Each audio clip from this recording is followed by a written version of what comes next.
Hello everyone and welcome back to my channel. My name is Madeline and I create knitting content here on YouTube. In today's video, I'm going to be showing you how to knit this shawl right here. So basically how we're going to do it is we're going to start out knitting a little tiny tab up here at the top. Then we're going to go across and pick up extra stitches along the edge, and that'll be the base for our shawl. Then we're going to increase on both the right and wrong side, all the way down through here. And then lastly, I'll show you the super stretchy cast off method that I like to use. And the fun thing about the way I've written this pattern is that you can place these yarn over rows anywhere you'd like to along the way. So the way I've done it is this is a self-striping yarn by Noro, and I've just placed them to match up with where the stripes happen in the yarn, and I think it creates a really fun look. And to be honest, it looks a lot more complicated than it actually is, right? We're just combining a few simple rows to make this design. So I'm going to show you each of those components. And if you have any comments or questions, please feel free to leave them down below. Also in the description box below, you're going to find the full written version of the pattern, and you're also going to find each of the different video breakpoints. So that way, if you want to fast forward or rewind, you can definitely do that to different parts of the video. Thanks for watching. If you're new, don't forget to subscribe, and let's get started.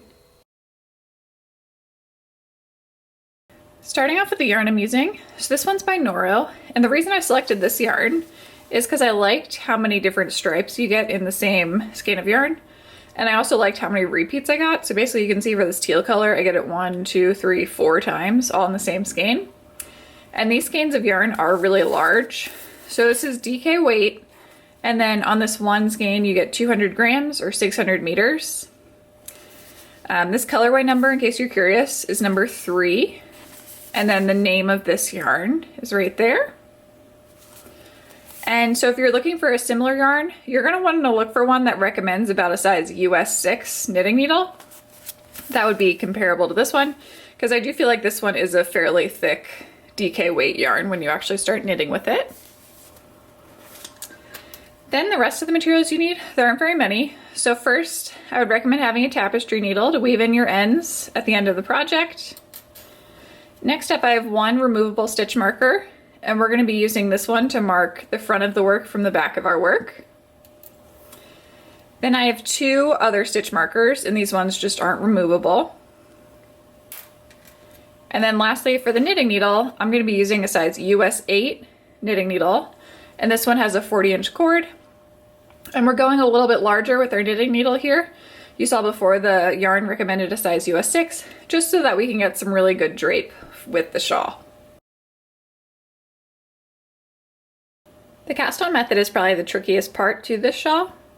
And so what we're going to do is we're basically going to knit a long rectangle, and then we're going to go up along that rectangle and pick up stitches to basically create our starter for the shawl.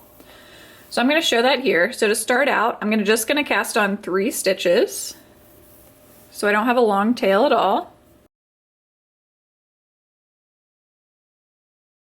Now for my first row, I'm going to slip the first stitch purlwise.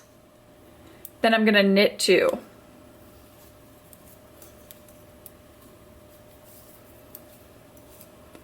And now I'm going to repeat that row I just showed you a total of 12 times. So that was my first one.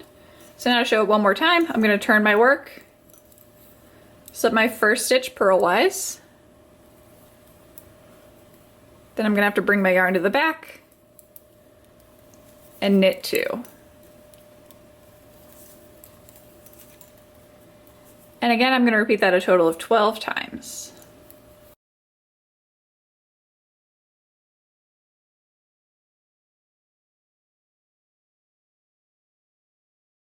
So I just finished knitting that little rectangle, and the way you can tell you're at the right place is if you look at the edge that's not the one where your working yarn's coming out right now. So basically, like if I look at my top edge, that first stitch already has something coming out of it, so I'm not going to count that one. But then right below that, I have 1, 2, 3, 4, 5, and 6 slip stitches along that edge. So that means I'm ready for the next step. So for this next step, the first thing I'm going to do is I'm going to slip the first stitch purlwise, bring my yarn to the back, knit 2. Now along this edge, I'm going to go along and I'm going to pick up each of those 6 stitches. So for example, I'm going to go underneath both of those right there, Then I'm just going to knit right into it. So I picked up 1 stitch. Then I'm going to go down to the next loop along that edge, pick up both of those, and go all the way down for all 6.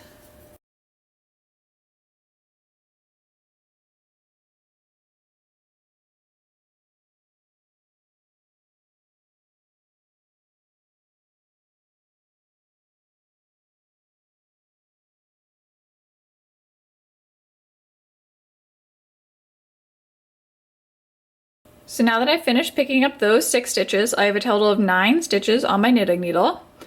So again, I'm going to turn my work. So basically my knitting needle is pointed away from me, so I turned it basically like 90 degrees clockwise. And now I want to pick up 2 stitches from this cast on edge. So this will really just depend on what different cast on method you used. So I'm just going to pick up 2 stitches along here.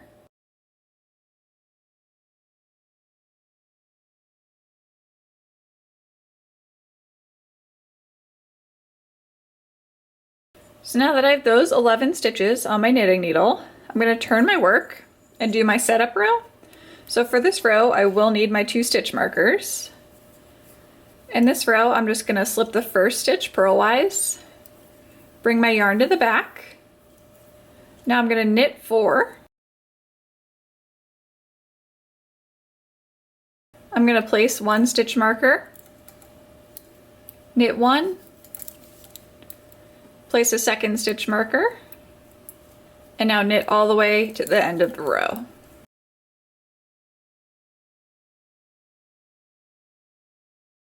Now when I turn my work, I'm ready to begin my regular increase rows.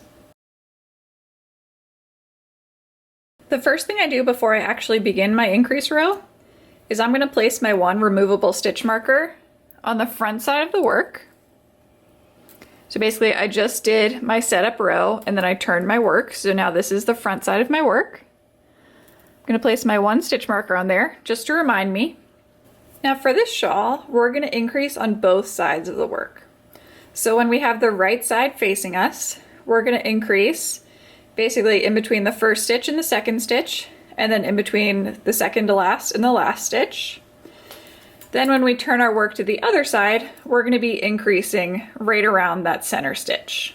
So to first show you the right side increase row, I'm going to slip the first stitch purlwise, bring my yarn to the back, and now I want to do a make 1 left. So that's where I pick up the bar in between the stitch I just worked and the one I'm about to work, from front to back, and then I knit into the back of that loop.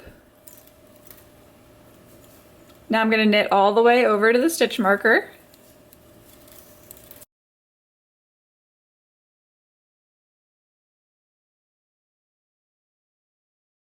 Slip the stitch marker, knit 1, slip the next marker, and then knit until there's 1 stitch remaining.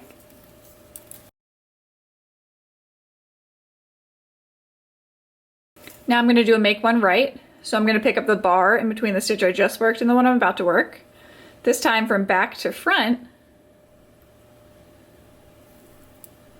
And then I'm going to knit into the front of that bar. Then I'm going to knit the final stitch. So that's a right side increase row. Now next for a wrong side increase row, I'm again going to slip that first stitch purlwise. Going to bring my yarn to the back, and I'm going to knit up until a stitch marker.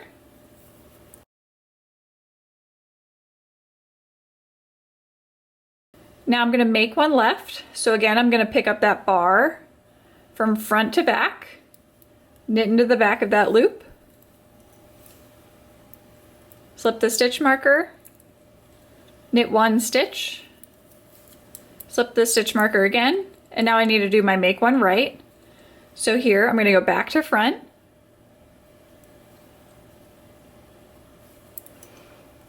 knit into the front of that loop,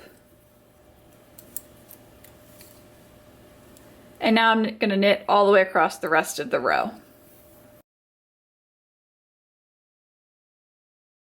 So that was a wrong side increase row.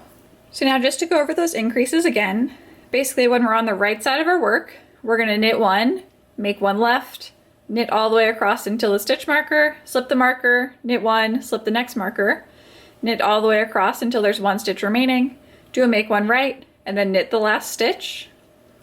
Then when we turn our work, we're gonna slip the first stitch purlwise, knit across until a stitch marker, make one left, slip the marker, knit one, slip the marker, make one right, and then knit all the way across again. So the things to remember are first, that we increase on both sides of the work. And then the second thing to remember is to always slip that first stitch purlwise, and that's just gonna give us a really clean edge all the way along the outside of the shawl. So this next part of the pattern is up for you to decide, and that's how far you wanna knit before you start placing the yarn overs. So basically, the nice thing about this pattern is that you can decide how many rows you wanna go, and you can place the yarn overs wherever you like, because those rows aren't dependent on numbers of stitches or anything like that. The only thing that's important for those rows is that you want to place them on the right side of your work. So you only want to place them when the stitch marker is facing you. So I'm actually going to knit all the way through this teal color, and then I think I'll end up doing about 4 more rows of the blue before I place my first yarn over row. And then once I do place a yarn over row, another thing you get to decide is how many in a row you want to have. So for example, in this pink one, this is my little cast on edge that you see right there. And then I knit all the way through the pink, and then I did about 4 rows of this darker brown color, and then I placed 2 yarn over rows right after each other. So I think I'm gonna go for a similar look to that one. But again, it's totally up to you, and it depends on how many stripes you have and where you'd like them to go. So I'm gonna continue knitting, and then I'm gonna finish with a wrong side row so that I'm able to place my yarn overs on a right side row. Okay, so I'm back on the right side of my work, and again, I just have it marked with my stitch marker, and I'm ready to place my first yarn over round. So to do this, I'm gonna slip my first stitch purlwise, bring my yarn to the back. Now I still wanna do my make one left,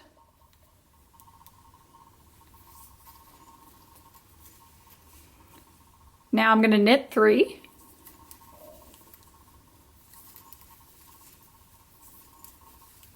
And now the repeat begins. So I'm gonna do a yarn over. So I'm just gonna bring my yarn in between my knitting needles to the front of my work. Then do a knit 2 together. And now knit 2.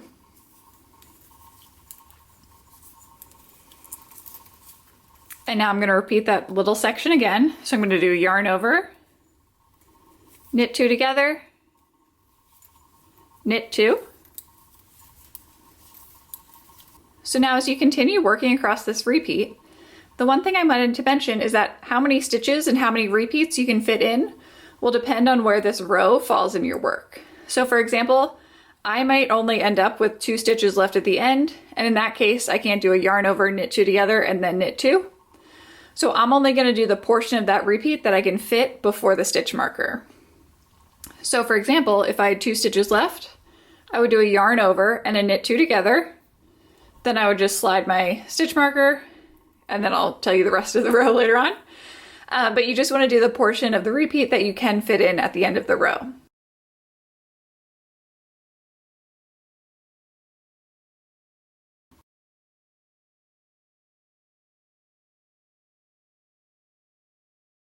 So for example, for me, I finished with just 1 stitch there. So I'm not able to do a yarn over and a knit 2 together to start off.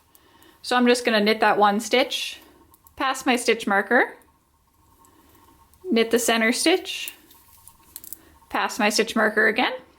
So now that I've passed that stitch marker, I'm gonna knit 1, and now my repeat begins again. So I'm gonna do a yarn over, knit 2 together, knit 2, and I want to continue repeating that until I have the 1 stitch left at the end. But again, let's say I only have 1 stitch left over here. I don't want to do a yarn over, knit 1. What I do instead is I would just knit the last stitch, because basically you never want to do a yarn over and then not have enough stitches to do the knit 2 together. If you ever do the yarn over, you have to do the knit 2 together. So again, my repeat here is yarn over, knit 2 together, knit 2.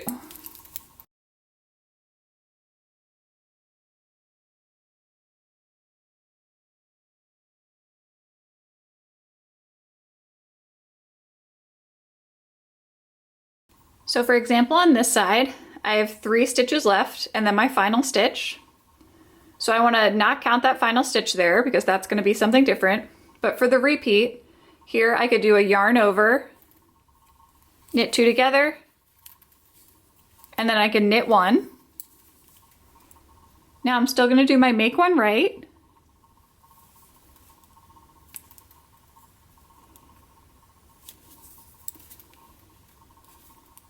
And then knit the last stitch.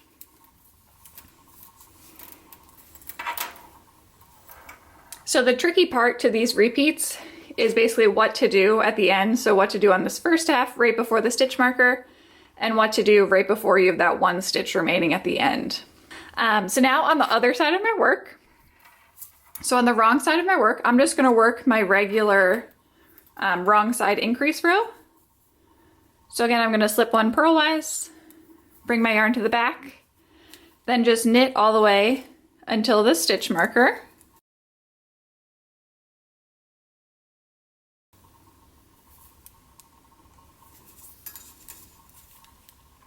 So I just did my make 1 left. I'm gonna pass my stitch marker, knit 1, slip my marker, do a make 1 right,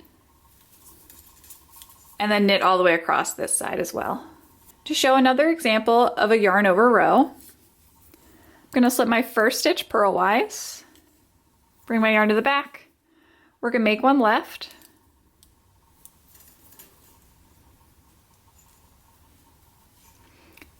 now I'm going to knit 3,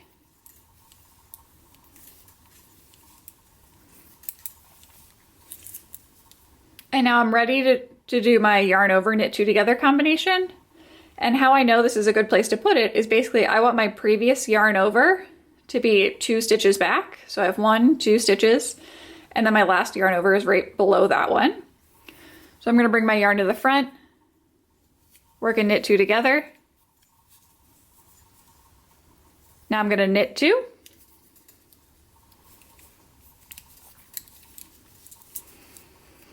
And again, I can tell I'm in the right place because my previous yarn over is 2 stitches back.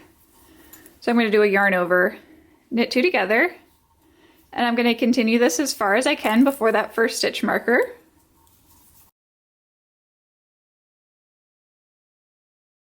So now I have 3 stitches left here. So I have enough stitches to do a yarn over, knit 2 together, and then I can only knit 1 here, but that's all right. So I'm just going to knit the 1, pass my stitch marker, knit the center stitch, slip my next stitch marker again. And now on this side, I again want to place my yarn overs that same way. I'm just going to knit 1, and then again I can see my previous yarn overs 2 stitches back. So I'm going to do a yarn over, knit 2 together, knit 2, and I'm going to repeat that again and again as far as I can get, leaving that 1 stitch remaining.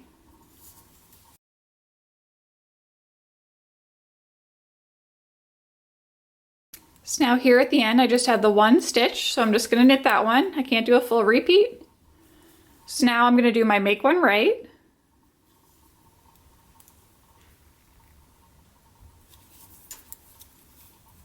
And then knit the last stitch. And then again on the other side of my work, I would just do a regular wrong side increase row where I knit until the first stitch marker, do a make 1 left, slip the stitch marker, knit the center stitch, slip the stitch marker, make 1 right, and then knit all the way across the other side. And now I'm going to show you an example of how I place these yarn over rows into my work when knitting the full shawl. So just a quick example here of how I placed my yarn over rows in a shawl that's already completed. So as I mentioned before, the whole first color, I just did regular rounds with just increasing. Then I did about 4 rows in the next color. And then after that, I ended up placing 2 of the yarn over pattern repeats. Then I finished out that color. Then I decided to do 3 of the yarn over repeats in the next section. Went through another color, and then I did 4 of the yarn over repeats. Finished out that color, and then eventually like the stripes begin narrowing in how wide they are as you keep going out because the rows are getting longer. So the next time I did the darker yarn, instead of doing 2 rows like I did down here, I just did 1 of the yarn over repeats. Then I just decided to have a little bit of fun with it. And so for every kind of like, I'll call this my peach to pink section, I did all yarn overs. So I just kept on repeating it. Then I just knit the darker color. Then I did all yarn over repeats. Then I just did my regular knit increase rows again. And then I did all yarn overs. And lastly, I just saved myself enough yarn from the last color to cast off. So that's how I decided to lay out my yarn overs. But again, you can place them any way you'd like to and do your color repeats. So now I'm going to continue working this pattern where basically I knit for a portion and then add in some yarn over rows wherever I'd like. And I want to continue up until I have enough yarn to cast off. So the cast off method I'm going to be using here, it does require quite a bit of yarn. So I would try and, it's hard to estimate, but I would try and make sure you have what you think would be enough yarn for basically 3 more rows at the end of your work. And remember, these are quite long rows. So I actually basically used like 1 full stripe of this dark brownish color, just casting off. And so yeah, I'll come back and show you that cast off method once I get there. So now I'm all ready to cast off, and just to show you how much yarn I have left. So there's about 2 colors left, maybe a little bit of the 3rd one. And if you look up here, these are how long my rows are getting. So I'm gonna be casting off with this dark blue color. And you can cast off on the wrong side or the right side. The side I'm gonna be casting off on is my right side because I have my stitch marker right there.